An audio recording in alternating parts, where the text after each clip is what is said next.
Friends, welcome back to my channel. और आज की कहानी एक सेठ जी की बहू की है जो कि कुएं पर पानी भरने गई थी और उसी समय वहां पर 4 राहगीर आए थे।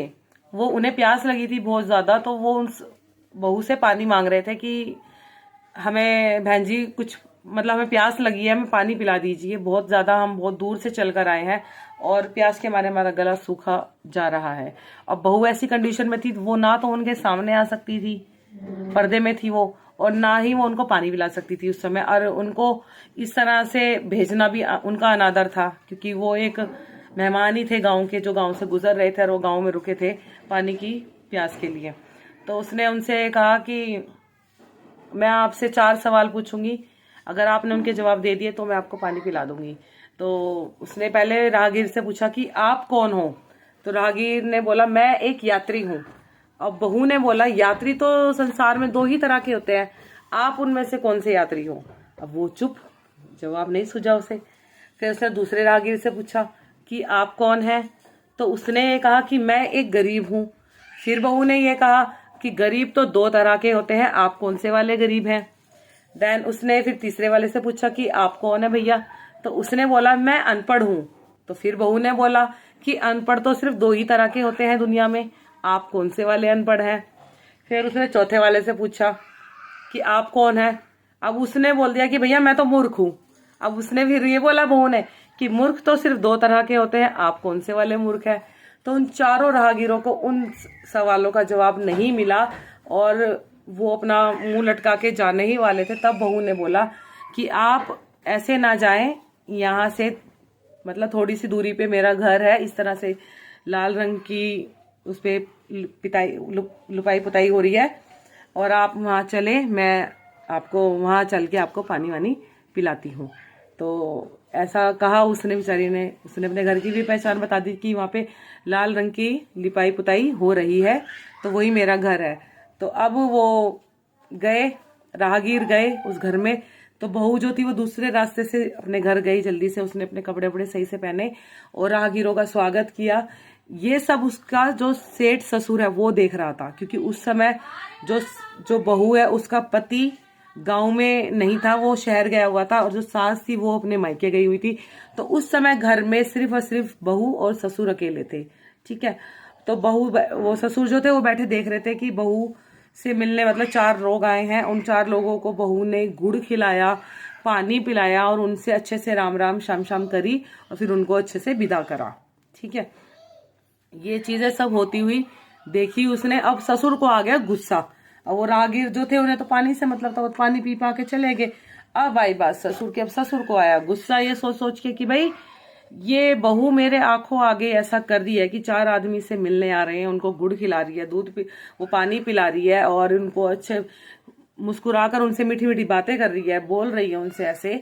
तो ये मेरे पीठ पीछे क्या करती होगी। मेरा बहू नहीं, मेरा बेटा यहाँ नहीं है, मेरी बहू इतना विश्वासघात कर रही है हमारे परिवार के साथ, हमारे घर की इज्जत के साथ। नेगेटिव थॉट्स उसके मन में बहुत ज्यादा आने लग गए इसी तरह के उठपटांग से। फिर उसने सोचा कि इसको तो अभी रोकना पड़ेगा, अभी डांटना पड़ेगा, अदरवाइज वरना ये तो इसकी हिम्मत तो और ज्यादा बढ़ जाएगी, फिर ये ना जाने क्या क्या करेगी। ऐसा विचार उसने बनाया। फिर उसने सोचा कि ऐसा करते हैं, मैं इस बात को राजा के पास लेके जाता हूँ, वही इलाज करेंगे इस बात का। अब भैया उसने ना करी, दे दी। अब वो तो गया भागा भागा राजा के पास। अब राजा को उसने सारी बातें बताई। राजा को भी बड़ा अजीब सा लगा, भाई ये तो गलत बात है। जब बहू का पति यहाँ नहीं है तो बहू का क्या मतलब है 4 लोगों को घर पे बुलाना और उनको पानी इस तरह से पिलाना और उनसे मीठा हंस हंस के बोलना। इस चीज को तो उसने बोला कि जाओ जाके। इतने में जो उसकी सास है वो भी आ गई होती है। तो अब जो राजा होता है वो सिपाहियों को भेज देता है बहू को लिवाने के लिए कि बहू को लेकर आओ यहाँ पर। तो वो सास कहती है कि बेटा तूने किसी से उठपटांग बात करी है, तेरा किसी से झगड़ा हुआ है जो ये राजा ने तेरे को बुलाने के लिए सिपाही भेजे हैं। तो उसने बोला नहीं माँ जी, मेरे से तो ऐसी कोई बात नहीं हुई है कि मैंने किसी का अपमान करा हो या किसी से मेरी लड़ाई हुई हो। तो उसने पूछा सैनिकों से, हाँ जी बताया आप क्या, किस वजह से क्या करने आए, क्या लेने आए। तो उसने बोला कि राजा ने आपको बुलाया है। तो उसने बोला कि आप एक बार राजा से ये पूछ कर आओ कि मैं उनके दरबार में बहन बनकर उपस्थित हूँ या बेटी बनकर उपस्थित हूँ या एक दोषी बनकर उपस्थित हूँ या एक बहू बनकर उपस्थित हूँ। तो अब राजा को पास गए वो सैनिक, सवाल का जवाब लेगा। अब राजा ने बोला दोषी तो मैं उसको बना नहीं सकता कि दोषी, तो जब वो आएगी तभी पता लगेगा दोषी है निर्दोषी है। तो उसने बोला कि आप पालकी लेके जाओ, उसको बोलो कि वो बहू के रूप में आए। ठीक है। अब भैया जो लड़की थी वो बहुत ही समझदार थी, जो बहू थी वो बहू के रूप में पालकी में सज धज के अपना गई, राजा के दरबार में उपस्थित हुई, राजा का अभिवंदन किया, उसने अभिवादन किया, खूब अच्छे से नमस्ते करी। फिर उनको बोला कि हाँ भाई बताइए। फिर उसने बताया कि तुम्हें क्या लज्जा नहीं आती, क्या तुमने यही सीखे हैं, यही संस्कार सीखे हैं कि पति की गैर हाजिरी में तुम ऐसे ऐसे काम करो कि 4 आदमियों को बुलाओ और उनको पानी पिलाओ, उनको गुड़ खिलाओ और उनसे ऐसे मीठे हंस हंस के बातें करो, इस तरह की मतलब बातें बोली। तो उसने बोला कि महाराज ऐसी ऐसी बात है। जो लड़की थी वो बहू थी, उसने महाराज को सारी बातें बताई कि महाराज ऐसे ऐसे मैं कुएं पर थी और मेरी स्थिति ऐसी नहीं थी कि जो मैं उनके सामने जा सकती या उनको पानी पिला सकती, इसलिए मैंने उनसे 4 सवाल पूछे। वो 4 और उनसे इतने कठिन सवाल पूछे कि वो उन सवालों के जवाब ना दे पाए और मैं उनके सामने ना जाऊं। फिर मैंने यही किया, उनसे सवाल पूछे, उन्होंने जवाब नहीं दिए, मैं उनके सामने नहीं गई। लेकिन अगर मैं उन्हें प्यासा भेज देती तो ये मेरे संस्कारों के खिलाफ होता, ये मेरे संस्कारों का अपमान होता और हमारे गांव की बेइज्जती होती कि गांव में 4 राहगीर आए और उनको बिना पानी पिलाए और बिना उनकी रिस्पेक्ट किए उनको वापस हमने भेज देते। तो ये चीज थी, इसी वजह से मैंने उन्हें अपना घर का रास्ता बताया और वो वहां आए। मैंने उन्हें आदर समेत एक बहन के होने के नाते उनको गुड़ खिलाया, पानी उनको गुड़ दिया, पानी दिया, उनकी अच्छे से मतलब उनको सही से रिस्पेक्ट करके उनको विदा किया। तो राजा के मन में आया, भाई राजा ने बोला यार भाई ये बात तो बिल्कुल सही है, इसमें तो बहू ने कुछ भी गलत नहीं करा, इसमें तो बहू ने कुछ भी गलत। उसको राजा को बड़ी फील हुई वाली बात की भाई बहू की तो कोई गलती नहीं है, बहू ने तो सही करा, अपना कर्तव्य निभाया।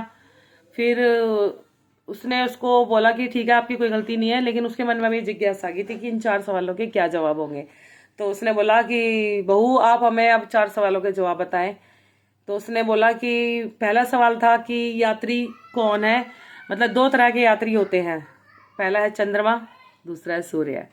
दूसरा सवाल था कि गरीब कौन है, गरीब इस दुनिया में सिर्फ बहू और एक गाय है।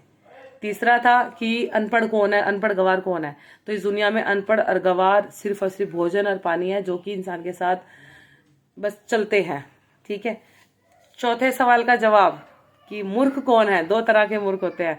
तो इस सवाल का जवाब देने से पहले उसने बहू ने बोल दिया कि महाराज पहले आप मुझे वादा करें, वचन दे कि आप मुझे सजा नहीं देंगे। तो उसने बोला नहीं सजा नहीं दूंगा, आप बताएं, मैं वचन देता हूँ और मैं अपने वचन का पक्का हूँ कि मैं आपको कोई सजा नहीं दूंगा, आप बताओ इस दुनिया के 2 सबसे बड़े मूर्ख कौन हैं। तो उसने बताया कि जी पहले मूर्ख तो मेरे ससुर हैं, हाथ जोड़ के नमस्ते करके उनकी तरफ इशारा करा कि सबसे बड़े मूर्ख मेरे ससुर हैं, जिन्होंने बिना सोचे समझे मुझ पे इल्जाम लगाया। मैं इतने समय से इनके साथ रह रही हूँ, इनके घर में रह रही हूँ, लेकिन ये मुझे जान नहीं पाए कि मैं मेरा चरित्र कैसा है, मैं खुद कैसी हूँ।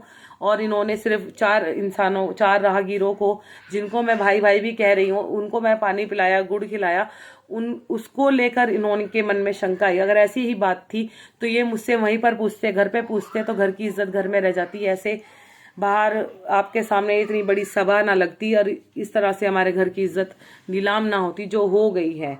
तो सबसे बड़े मूर्ख यार। दूसरे मूर्ख के लिए उसने बोला कि महाराज दूसरे मूर्ख आप है, जो एक राजा होने के नाते जिसने अपने दरबार में एक बहू का अपमान किया, बहू को बुलाया, उससे इस तरह के सवाल जवाब करे।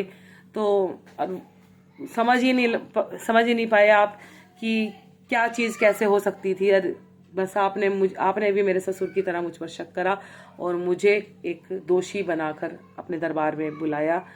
तो ये एक बहू की मर्यादा के बिल्कुल खिलाफ है। तो राजा को पहले तो बहुत गुस्सा आया, एकदम क्रोध हो गया कि भाई ये कैसे बोल रही है। लेकिन फिर थोड़ी देर बाद जब उसने अपने आप को शांत दिमाग से उसने सोचा तो उसको लगा कि हाँ भाई सही बात है, ससुर की गलती है, गलती मेरी भी है।